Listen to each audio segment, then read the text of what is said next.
we have everyone's attention? Our second topic is the Christian in the marketplace. This is a topic na very relatable to all of you as we move on to the following slides.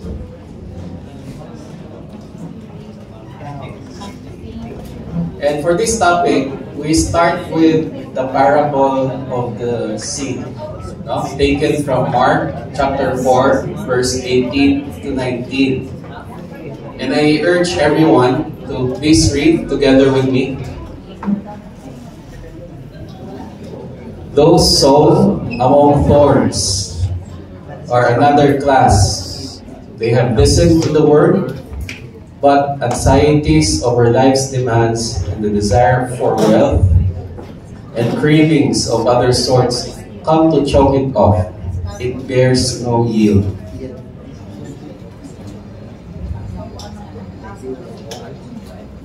We try to reflect on this parable as we move forward and talk about this topic, because this parable is basically about the realities that we have karon where we are sa atong work and atong business. Okay. Oh, nice. Thank you. Hilom yung tanan, no?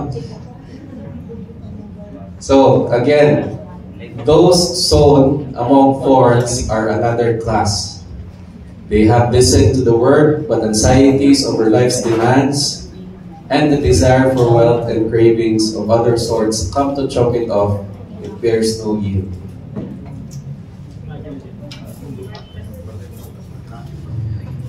We will start this topic with demographics sa Philippines. Balik-balik din ako gina-share when I talk, no?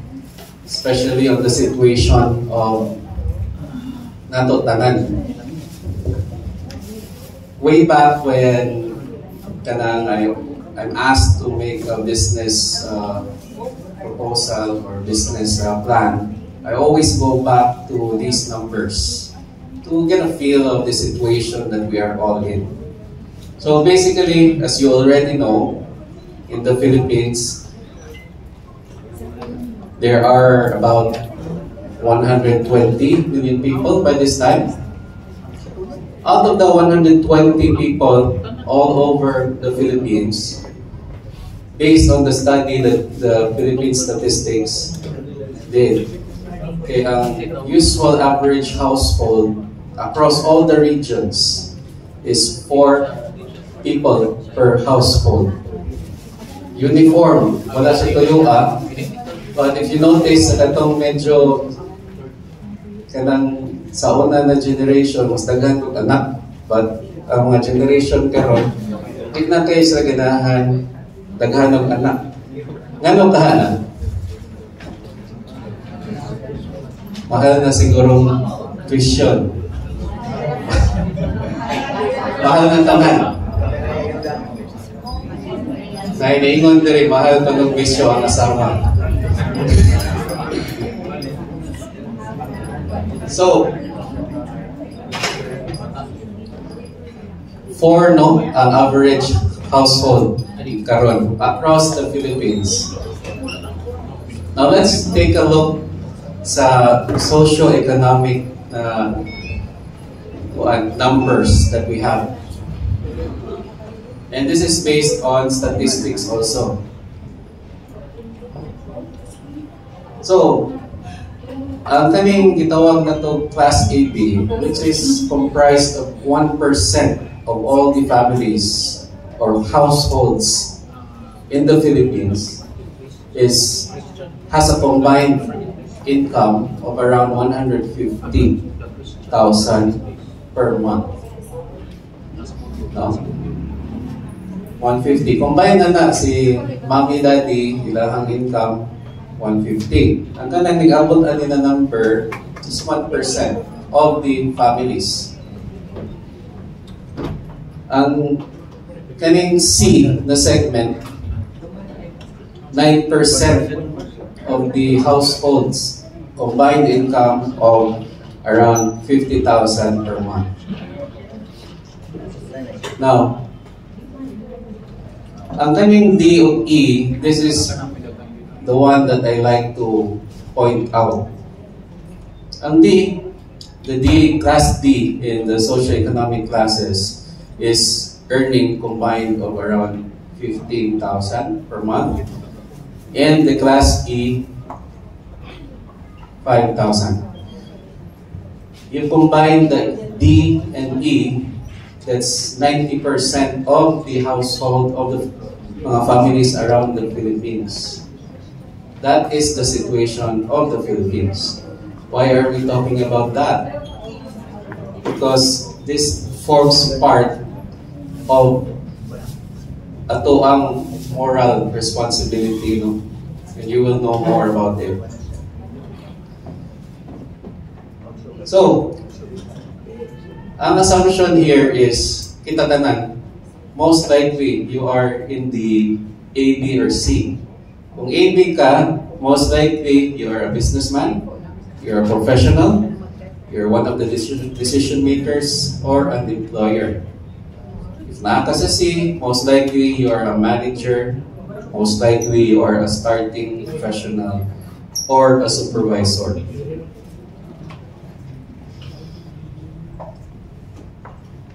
Now, question. Where do we spend most of our time? Asa man.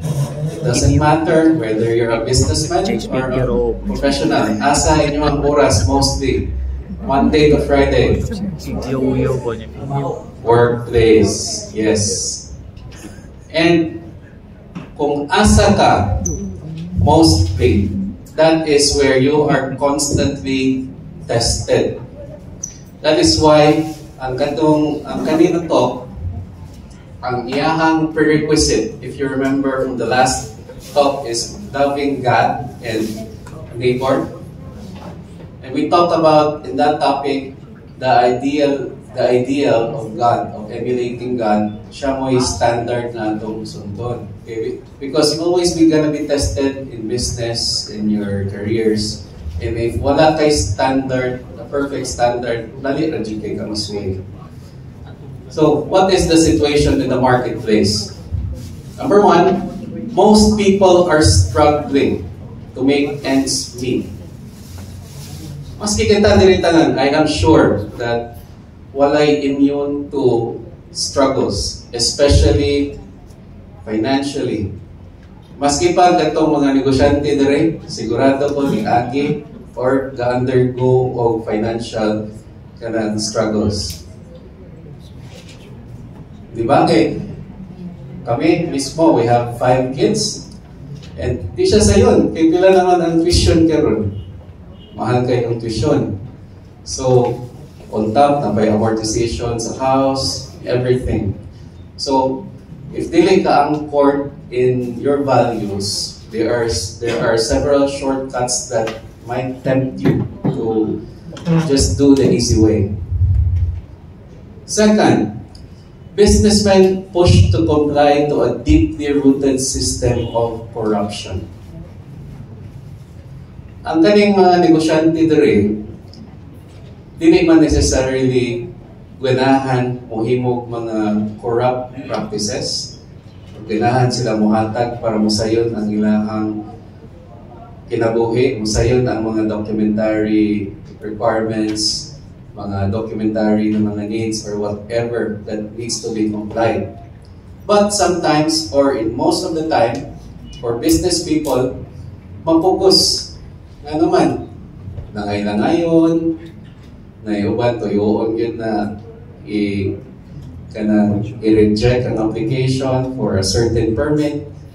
There are permits na instead na 30 days, mag-imog 90 days. And of course, if you're not compliant, pwede sa ka-ipon of penalties. So, if you're a businessman, daghan na responsibilities. You have responsibilities to your people. Dapat daghan na ni imong negosyo para makapanwildo ka. Diba? Kunya, mapopos man ta usahay. And I was talking to one of the brothers sa kaninang chapter last week. And grabe kalantaran ang kaning BIR. Imagine in his sharing, yung siya gilipid siya sa BIR. Supposedly, he was compliant. And to make matters worse, para dili kayo obvious, pinairanay sila, there is a talisay na kuang kining Atbang Windows Robinson na may AR diha. So, they did the exchange of payment to make, penalties or whatnot, go away. The employed or professionals are indirectly affected by the system through underpayment. So, because naipit ang mga negosyante, as much as they want to give a more generous offers to their employees, since dako naman sila ng gasto, dako na cash out, syempre, they need to be profitable at the same time when they are taking care of their people. But how can you do it if ang system that is in place is already very corrupt? Give you an example. 2 weeks ago, I got a call.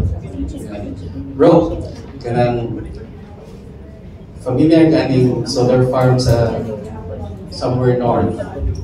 So, di na ko mupupot na bro, kang kuha na siya, kang gove na. Dili bro, wala na ito na dayon. Mo na. Mo ba? Yeah. Kanto siya, I know the contractor. And I know there were already advances in the millions. But since one mo daw, the transaction didn't push through. That is one example. Another example, a few days ago, I got another call. Bro, interested ka na contract condition na department. What help do you need? Sa'yo na kayo bro, tatuan na ni. But, mo advance lang ka. Kulis ko na mo advance niya. Wala pang mo advance dita, kanang pila man. Siya, kanina million bro, pero sure na. Yan. Wala pang award. Siya, wala pa, pero sure na.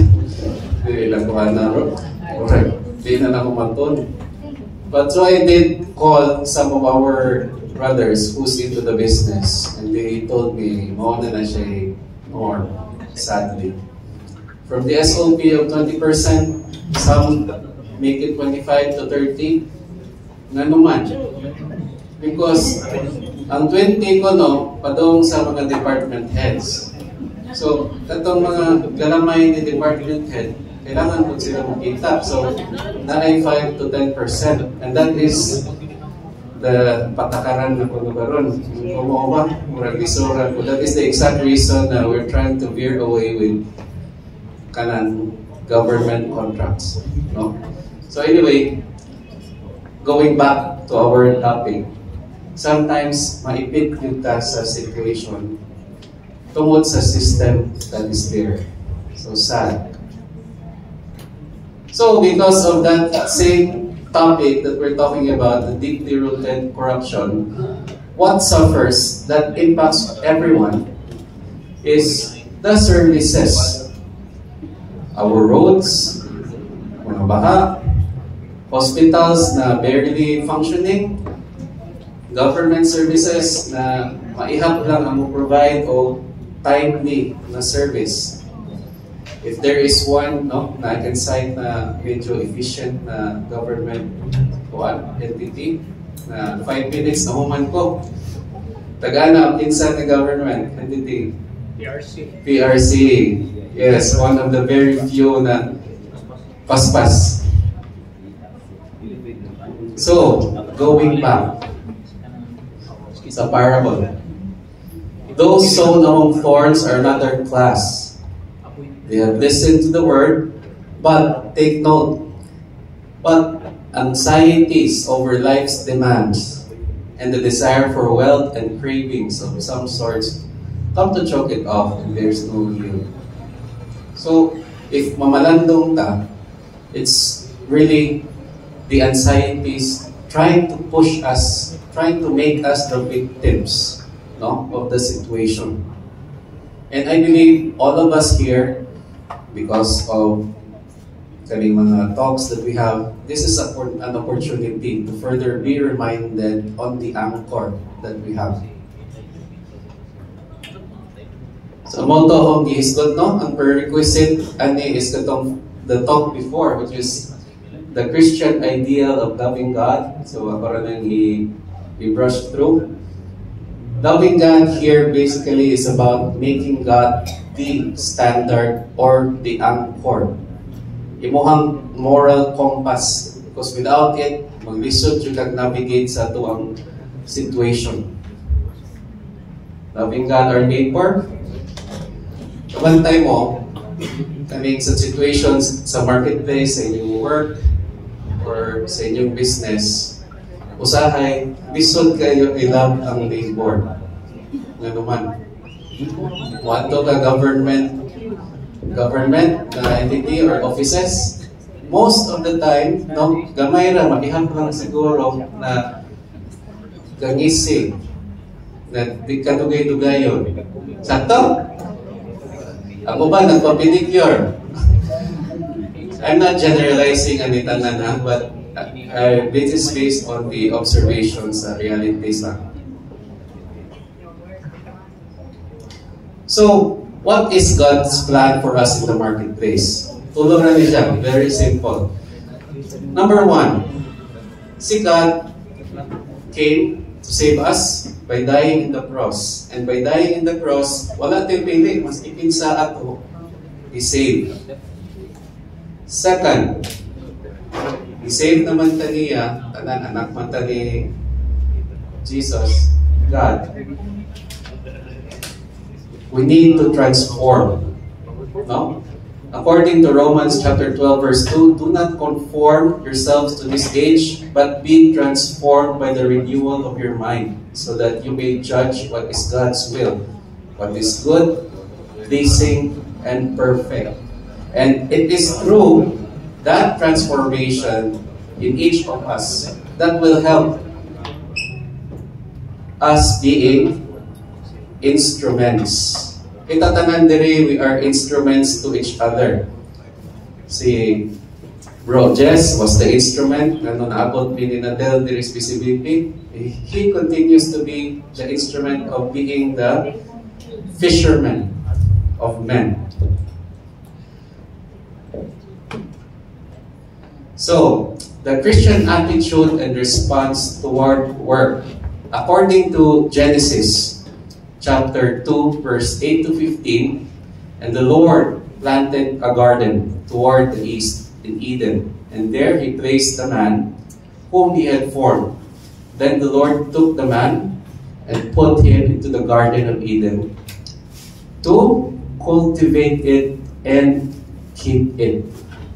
In sa mga garden, pasabot, ani, we can liken the garden to our workplace.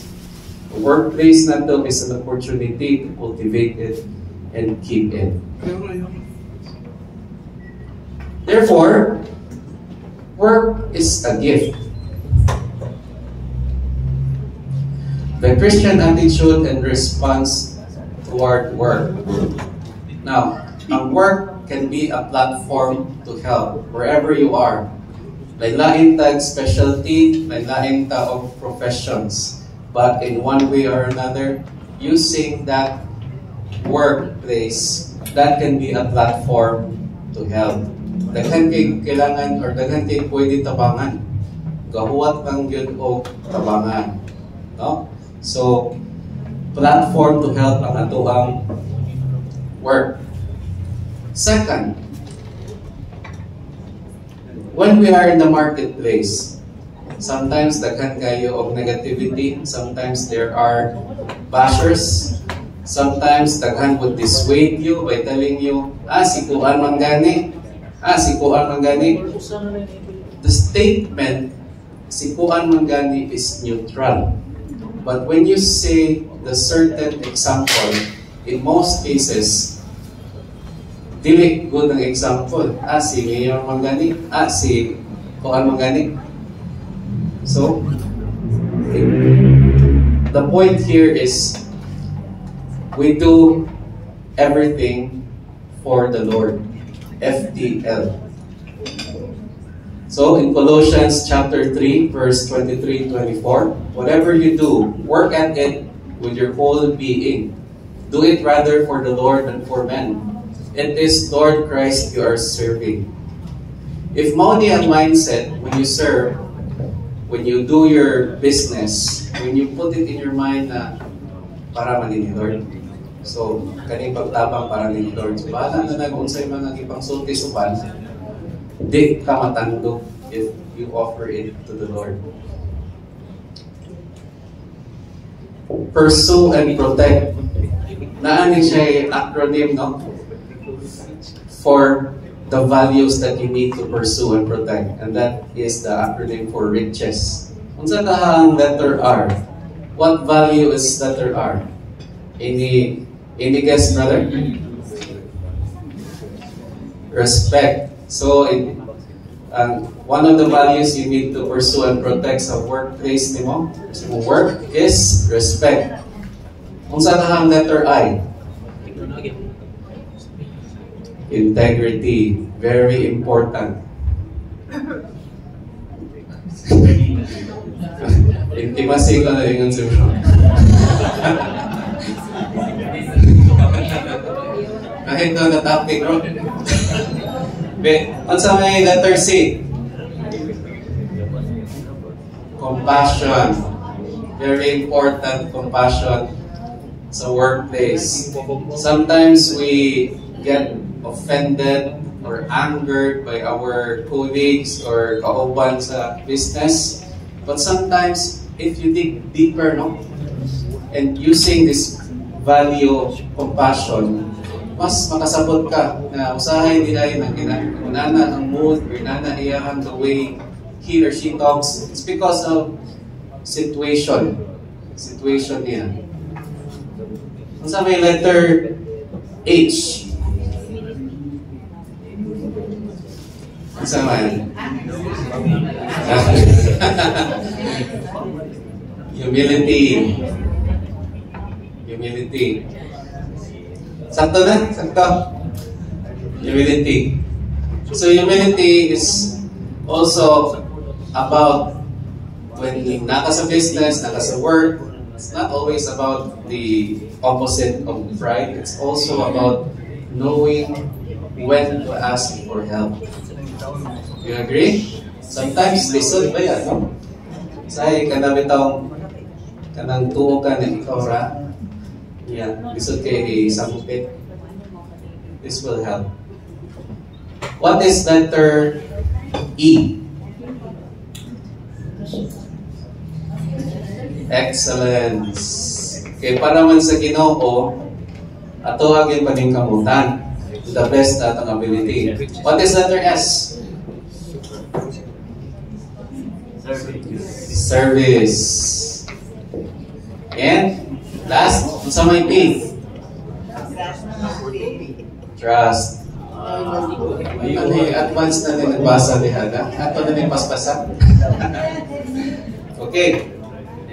So, the Christian attitude and response toward wealth and money, according sa Scripture. According sa Scripture, ang money is a gift. So, based on Ecclesiastes chapter 5 verse 9, moreover, when God gives man wealth and possessions and enables him to enjoy them, to accept his lot and be happy in his work. Therefore, money is a gift from God. Second, it is not a measure, whatever your financial status right now, it is not a measure of God's love for us. Ano man, God loves everyone, both the sick and the healthy, both the rich and the poor. In fact, katong niabot padani si Jesus sa world, son niya si Jesus sa carpenter. So asa man ang wealth ato. That simply shows na dili gid siya measure ang money sa love ni God for us. Number 3, It can be a curse, ang money, whether you have it or not. It can be, but that is up to you. Kung wala kayong kwarta, it can be a curse. Matintal ka. Kung mapatintal ka, nawat ka, makita ka kumaagi na cheat. If naasa kay kwarta, makalimot ka usahay sa Ginoo. So, it can be a curse whether you have it or not. It can be your God. Usahay ka na, grabe atong momentum in our business or career because we want to have more money. Mahimo na siya usahay o ato ang Ginoo. Ano man, oy, nanigamot raman ko. But kung maoray na imuhang time nagi-hatag most of your time. See, it's biblical. In Matthew chapter 6 verse 24, no man can serve two masters. He will either hate one and love the other. So if mo serve ka sa Ginoo, dapat wholeheartedly and give time, not just for money. Number 5, according to Scripture, ang money cannot serve as a measure of man's true success. Agree mo, ane? Money cannot serve as a measure of a man's true success. Success comes in different ways. There was a story, no? There was this candidate na a headhunter contacted. He was offering a higher position. Then, ingon ang katong candidate, I'm okay, I'm already successful. I have reached the top. The headhunter was reading the resume. Layo ko mag-gaining sa tinuod ng tohana. So, out of his curiosity, yan itawagan tong candidate. Sorry sir, may I just clarify, what do you mean you made it to the top? I made it to the top. I have more time for my family. I have enough money to pay for the tuitions, to pay for mortgages, and everything else. So I made it. I don't need the higher position because I'm already successful based on my devotion, my work, and family. Sumoto, ang headhunter, kaya nga siya, ito no, successful na dito siya. Okay, kita, all of us, we have different measures of our success. Now, a Christian attitude and response toward wealth and money. Ato ang attitude should be, number 1, we need to be contented. Okay, kung di ta ma-content, usahay manubra nga to ang pag-pursue sa business o career mo siya'y malihis sa kanang matintal ta usahay. Especially, ang kaning pag-pursue money and wealth, daghan kay possible shortcuts. Number 2, be thankful. Be grateful for what you have, because what you have is not really yours. And I'm sure na niagi na money, naagi provision always ang Ginoo. Di kita ma-zero. Number 3, do not fall in love with money. Instead, use it in serving the Lord. Number 4, acquire it honorably. Number 5, focus your attention on what matters more. Kita tanan dire, wala may nadunggan na immortal. So, what we have when we get called by the Lord, bilin din na siya. So, what matters is what we do for the next life. So, focus your efforts on the things that are eternal. Conclusion. God has created us for a purpose. What's a purpose? To love Him and serve Him with all our hearts, minds, and soul. He has made it so that we spend most of our time in the marketplace for the same thing. To love Him, to serve Him, and glorify Him in the marketplace. Naman siya yung shortcut, which is mo ay motto sa among unit. You want to know? It's a shortcut. It's a Latin phrase. Unsa? Unsa din? Amare et servire Domino. What does that mean? To love and serve the Lord. So, dihat na po ito, ani na topic. Let us go on to the discussion starters. How are you able to serve and glorify God in your marketplace situation? Number 2, what are the things you can begin to do to further glorify God in your marketplace situation? So, DGLs, ADGLs, you can start your sharing now.